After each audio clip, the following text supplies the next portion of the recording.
Welcome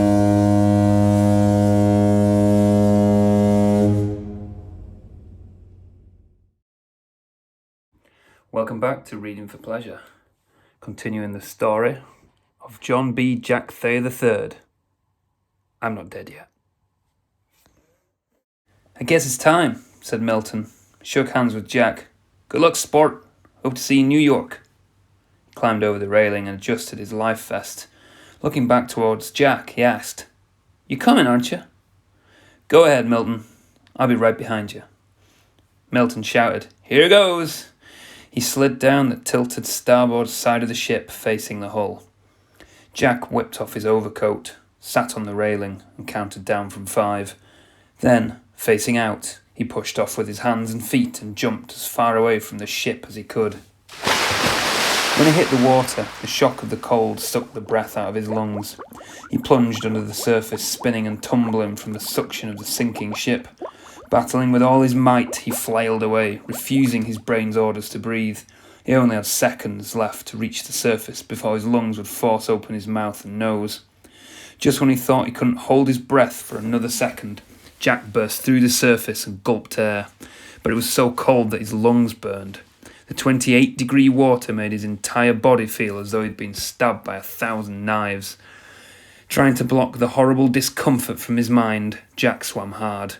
When he was about 40 yards away, he stopped and treaded water. He looked around for Milton, but couldn't find him. If Jack was to survive, he only had minutes to get out of the water before hypothermia would set in. Rather than swim toward the nearest lifeboat, wherever that was, he gazed in utter fascination at the final moments of the Titanic. Its lights still shone, and the band still played, even though the front third of the ship was below the surface. As the water washed over the base of the first funnel, more boilers were breaking free from their moorings and exploding. On the decks, the doomed huddled by the rising stern. Suddenly, the ship buckled, and with the most horrendous, wrenching sound Jack had ever heard, it split in 2. The second funnel, large enough for 2 automobiles to pass through side by side, toppled over, and, in the shower of sparks and steam, slammed into the water about 10 yards from Jack. The suction from the impact pulled him under, and once again he fought his way towards the surface. Putting his hand above his head to push away any obstruction, Jack brushed up against Lifeboat B, which was floating upside down with its hull out of the water. 4 men were clinging to the exposed keel. Jack pulled himself up as far as he could, but with no feeling in his legs and totally exhausted from his struggles, he couldn't get all the way onto the hull. Please, can you help me? He begged, holding out his hand. Someone gripped it and pulled him up. The Titanic's stern continued its steady rise into the air until it reached a 70-degree angle. To the horror of those on Lifeboat B, their tiny craft was sucked towards the sinking stern until they were almost underneath the propellers. It's going to come right down on top of us, Jack shouted. But then the stern slid beneath the surface, with hardly any suction. The Titanic was no more. About a minute passed in almost dead silence. Then Jack heard calls for help. Dozens turned into hundreds, gradually swelling into a horrible wailing chant from those left thrashing in the deadly water. The ghastly sound, which lasted about 20 minutes before fading away, reminded him of the locusts in the summer Pennsylvania woods. Jack knew that several lifeboats had plenty of room and were only a few hundred yards away, and yet they hadn't returned to help. How could any human being fail to heed these cries, Jack wondered? How can they live with themselves? A few survivors, including Second Officer Charles Lightoller, managed to swim to the overturned lifeboat. Jack and the others hauled them out until more than 20 passengers and crewmen, all male, covered every square inch of the hull, which was riding extremely low in the water.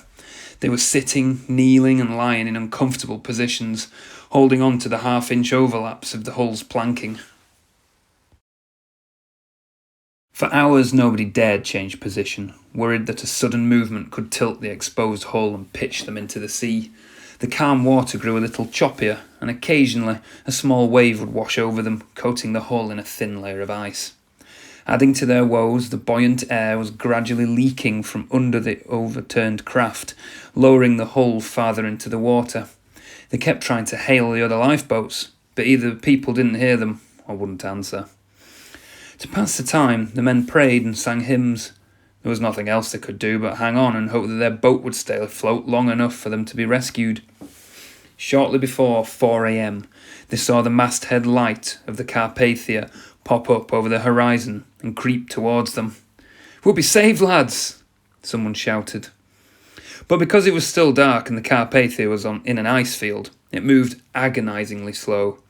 At dawn, the men on Lifeboat B saw the rescue ship, which was still a few miles away, hoisting aboard survivors from other lifeboats. With rescue so close at hand, Jack feared that their overturned craft would sink before the Carpathia reached them. A breeze had kicked up, making it rock and causing more air to seep out from underneath. It was sinking lower by the minute. The men untangled themselves until they could all stand, except for Harold Bride, the assistant wireless operator, whose legs were too numb to move. To maintain the craft's buoyancy, Lightoller made them line up in 2 rows facing the bow. Then, as the hull rocked with the waves, he shouted, "All together, lean to the left," or "lean to the right." By moving in unison, they kept the boat fairly level, but several men, including Jack, had to hang on to Bride to keep him from slipping off. They also had to hold on to the body of the chief wireless operator, Jack Phillips, who perished during the night. About 6:30 a.m, Lightoller found the whistle he thought he'd lost and blew it until it attracted the attention of the other lifeboats. 2 boats, number 4 and number 12, rowed over to the craft. Half the men from Lifeboat B transferred over to number 4. One of the women in number 4 was Jack's mother, who was so exhausted from helping row for 4 hours that she didn't recognise him. He did not spot her as he hopped into number 12. After everyone was off Lifeboat B, the sun peeked over the horizon, bathing the sea in a golden glow. It was the most beautiful sunrise Jack had ever seen, and he lifted his face so he could feel the first rays of the sun. Closing his eyes, he smiled and thought, "I'm saved. I'm going to live." The Carpathia continued to collect the survivors from all the other lifeboats until finally number 12, the last one, got its turn. Although he was numb from the cold, Jack had enough strength in his hands and legs to climb the Jacob's ladder. When Jack planted his feet on the deck, one of the first people he spotted was his mother. He let out a loud whoop of joy. "Oh dear God, you're alive," she exclaimed, hugging her son. "I knew this was the last lifeboat, and I was so afraid that if you and your father weren't on it, I'd just fall to pieces." With darting eyes, she looked over Jack's shoulder and asked, "Where's your father?" Jack's stomach twisted in a knot. "I thought he was with you, Mother. I haven't seen him since we were separated." Mrs. Thayer's joy turned into instant grief. She covered her mouth and began to shake. Grabbing her to keep her from collapsing, he led her to a chair and held her as she sobbed. He tried to maintain a brave front, but his sorrow unleashed his own tears. After Jack gained his composure, a crew member handed him a cup of coffee laced with brandy. It was the first alcoholic drink Jack had ever tasted. It warmed him but burned his throat and stomach. A Carpathia passenger loaned him a pair of pyjamas and told him to nap in his bunk bed. Jack stripped off his wet, half-frozen clothes, which were taken to be dried. He then fell into a deep sleep for 3 hours. When he woke up, he donned his dried clothes and walked around the deck. The Carpathia's captain, Arthur Rostron, turned his cabin over to 3 newly widowed first-class passengers, Jack's mother, Mrs. George Widener, and Mrs. John Jacob Astor. Jack slept on the floor of their stateroom every night. The 4-day voyage to New York was shrouded in heartache and misery. Although more than 700 survivors were grateful to be alive, virtually everyone was grieving over the loss of a spouse, parent, child, relative or friend. It was still hard to fathom that more than twice as many died as were saved. Jack tried to come to terms with his father's death, but it wasn't easy. There were times during the day when he wanted to think of anything else, but no matter where he went or what he did on the Carpathia, he encountered people in mourning, especially the widows, that triggered his own sorrow.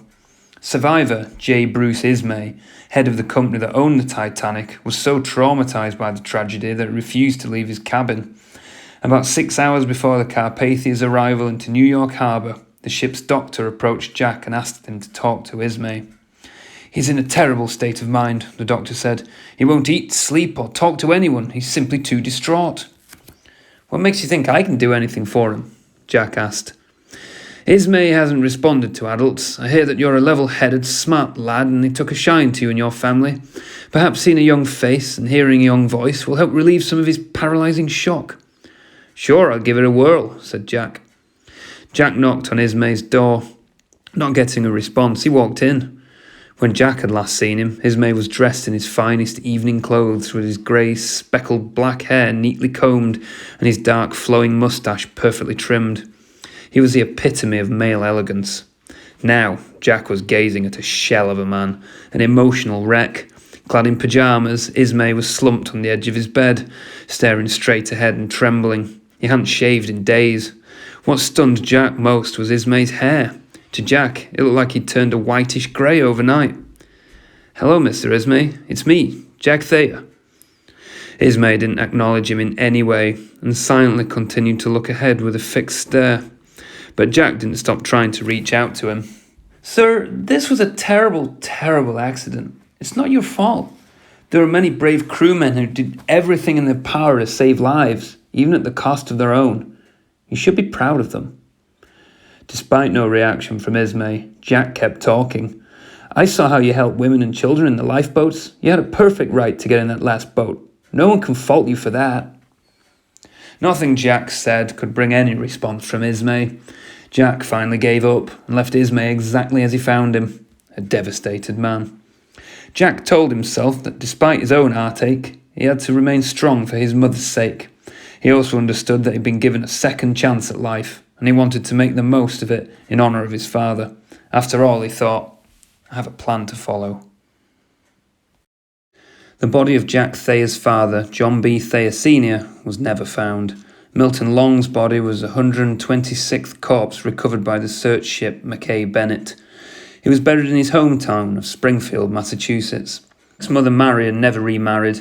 Having inherited a large sum from her husband and parents, she remained in Haverford, Pennsylvania until her death on April 14, 1944, the 32nd anniversary of the Titanic striking the iceberg.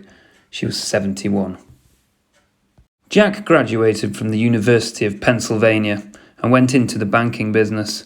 He later became the financial vice president and treasurer of his alma mater. He and his wife, Lois, raised two sons, Edward C. Thayer and John B. Thayer IV. Edward was killed in World War II. In 1940, Jack wrote The Sinking of the SS Titanic, a booklet recalling his experiences on that fateful voyage. Some material from that booklet was used in this story. Jack died in 1945 at the age of 50.